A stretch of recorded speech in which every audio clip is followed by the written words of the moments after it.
कितना पढ़ के आए हैं या फिर कितना रिवीजन किए हैं, कितना मॉक टेस्ट दिए हैं, ये सब ज़्यादा माइंड नहीं रखेगा अगर आप उस 3 घंटा 20 मिनट को ठीक से मैनेज नहीं कीजिएगा तो। बहुत ज़्यादा पढ़ने के चक्कर में स्लीप साइकिल खराब कर लेते हैं, वो नहीं करना है। आपको प्रॉपर नींद लेना है। अगर तुमको कोई टॉपिक इवन कोई मतलब छोटी सी चीज भी बॉदर करिए तो उसको क्लियर करके जाओ, क्योंकि वो बैक ऑफ द माइंड में रह जाता है कि ये मेरा बचा हुआ है। 3 घंटे का पेपर सॉल्व करते हो ना 2 से 5 बजे के बीच में करना, क्योंकि वही नीट का टाइम होता है।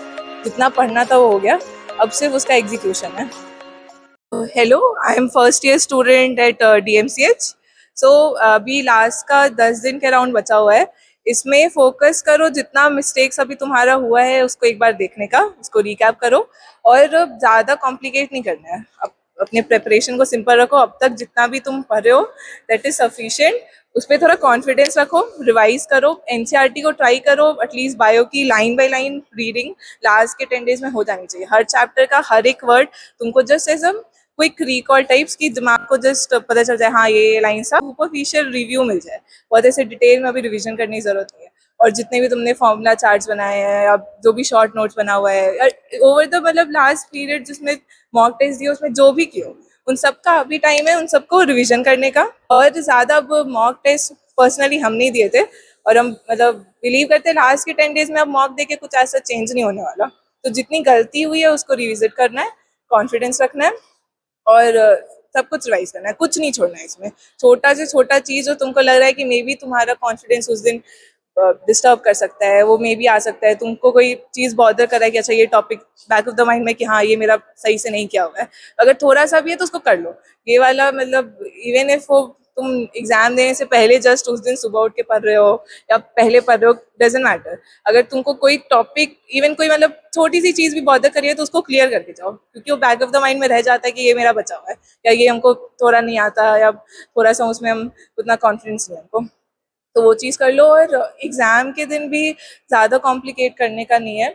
अगेन जितना नॉर्मल रहोगे काम रहोगे उतना अच्छा। पैनिक करने का कोई पॉइंट नहीं बनता है।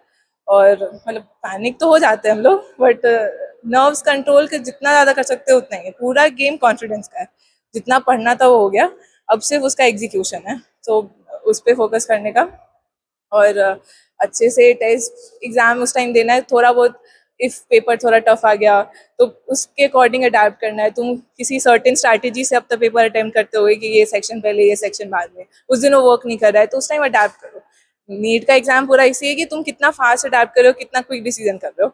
तो सपोज फिजिक्स लेंदी आ गया या तुम बायो से स्टार्ट किया और बायो बहुत लेंदी दिख रहा है, तुमको थोड़ा हिकअप्स हो रहा है, ये नहीं आता तो जस्ट स्किप करो, 1 क्वेश्चन एट अ टाइम। किसी क्वेश्चन पे ज़्यादा स्टक नहीं करना है कि ओ शिट ये नहीं बना मेरे से, इसमें अटक गए, तो वो नहीं करना है। तो फोकस करो कि कॉन्फिडेंट रहने का और कि हाँ हम सब पढ़ लिए हो जाएगा, और जितना पढ़े उसका implementation. Hello, my self Aditya Anand from SKMCH। तो अभी आपके एग्जाम के 10 दिन बचे हुए होंगे, तो आपको एक्स्ट्रा कोई नया चैप्टर नहीं उठाना है। मॉक टेस्ट जो हुए होंगे उसके जो सिली मिस्टेक होंगे और मिस्टेक नोटबुक में जो आपने क्वेश्चन सिलेक्ट किए होंगे वही करना है और प्रॉपर नींद लेना है। लास्ट टाइम में कुछ बच्चे क्या करते हैं, बहुत ज्यादा पढ़ने के चक्कर में स्लीप साइकिल खराब कर लेते हैं, वो नहीं करना है। आपको एग्जाम के 3 घंटे अच्छे से देना है, कूल माइंड से। अगर कोई क्वेश्चन में आप फंसते हो तो उसको छोड़ के आगे बढ़ना है। दोबारा फिर आइएगा तो आपको वो बन जाएगा, क्वेश्चन नहीं बनेगा तो कोई बात नहीं, छोड़ देना है। बबलिंग अच्छे से करना है, सिली मिस्टेक नहीं करना है। कुछ बच्चे के हो जाते हैं, हिम्मत नहीं हारना है, मेहनत करते रहना है। All the best. देखो अभी नीट को सिर्फ 9 दिन बचे हैं, तो अभी ज्यादा कुछ टाइम नहीं है पढ़ने का। तो अभी तुम लोग बस ये करो कि जो 3 घंटे का पेपर सॉल्व करते हो ना 2 से 5 बजे के बीच में करना, क्योंकि वही नीट का टाइम होता है। और उसमें जो जो गलत हो रहा है वो उसको तुम पूरे दिन उसको रिवाइज करो, जो जो गलतियां हुई है वो गलतियां सुधारो। अभी और तुम कुछ पढ़ नहीं पाओगे। मैं self Rupesh Kumar from SKMCH Muzaffarpur. जैसे कि पता है समय बहुत कम है, पढ़ें उसी को रिवीजन करना है। जैसे फिजिक्स में नया कुछ पढ़ना नहीं है, जो भी फॉर्मूला सब अब बनाए होंगे शॉर्ट नोट्स टाइप उसी को फिर से देखना है। और टेस्ट में जो गलती की है उसी का एनालिसिस कर लीजिएगा थोड़ा मोड़ा। केमिस्ट्री में फिजिकल में तो आपको फॉर्मूला सभी मेजरली देखना पड़ता है। उसके बाद ऑर्गेनिक में जो सब पढ़े हैं वही सब रिवाइज कर लीजिएगा, NCERT से ज़्यादा वहीं से रहता है। उसके बाद इनऑर्गेनिक में तो पूरा NCERT ही रहता है, आप लोगों को पता ही होगा। उसके बाद बायोलॉजी में NCERT लाइन बाय लाइन पढ़ लीजिएगा और पिक्चर सब देख लीजिएगा ठीक से, लेवलिंग उसका डायग्राम सब और कौन कैसा डायग्राम है वो सब आ जाता है पिछले बार तो बहुत आया था मिलान वाला, तो वही सब देख लीजिएगा। उसके बाद सबसे ज्यादा इम्पोर्टेंट होता है एग्जाम हॉल में आप प्रेशर कैसे हैंडल करते हैं, 3 घंटा 20 मिनट को कैसे मैनेज करते हैं, ये सबसे ज्यादा इम्पोर्टेंट रहता है। और आप कितना पढ़ के आए हैं या फिर कितना रिवीजन किए हैं, कितना मॉक टेस्ट दिए हैं, ये सब ज्यादा मायने नहीं रखेगा अगर आप उस 3 घंटा 20 मिनट को ठीक से मैनेज नहीं कीजिएगा तो। और बस वही है, आप लगे रहिए, रिवाइज करते रहिए अंतिम समय तक।